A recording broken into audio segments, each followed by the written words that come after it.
തടി കയറ്റിയ pickup lorry വീട്ടുമുറ്റത്തേക്ക് പാഞ്ഞു കയറി. കൊല്ലം കടയ്ക്കൽ പള്ളിമുക്കിലാണ് അപകടമുണ്ടായത്. ആർക്കും പരിക്കില്ല.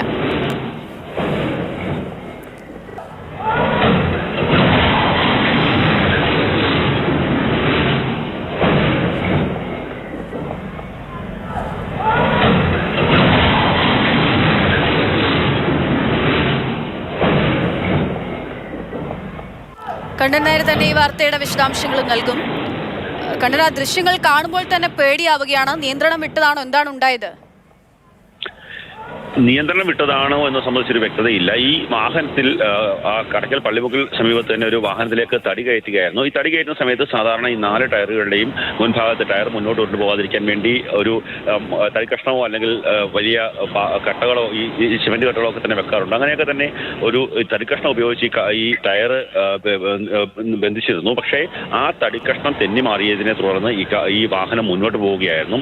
ആ റോഡ് എന്ന് പറയുന്നത് നിരന്തരം വാഹനങ്ങൾ കടന്നു പോകുന്ന ഒരു റോഡാണ്. പക്ഷേ ഈ ലോറി മുന്നോട്ട് പോയ സമയത്ത് വലിയ രീതിയിൽ വാഹനങ്ങൾ ഉണ്ടായിരുന്നില്ല. അതുകൊണ്ടാണ് വലിയ അപകടം ഉണ്ടാകാതെ പോയത്. സമീപത്തെ ഒരു വീടിന്റെ മതിൽ പൂർണ്ണമായും ഇടിച്ചു തകർത്ത് ആ വീടിന്റെ മുന്നിലാണ് നിന്നത്. വീട്ടിന്റെ മുറ്റത്തും ആൾക്കാരും ഉണ്ടായിരുന്നില്ല. അല്ലാത്ത പക്ഷം ആൾക്കാർക്കൊക്കെ തന്നെ വലിയ രീതിയിൽ പരിക്കുണ്ടാകേണ്ടതാണ്. ഈ ടയറിനെ തടഞ്ഞു വെച്ചിരുന്ന ആ തടിക്കഷ്ണം തെന്നിമാറിയതാണ് അപകടത്തിന് കാരണമെന്നാണ് നമുക്ക് മനസ്സിലാക്കുവാൻ സാധിക്കുന്നത്.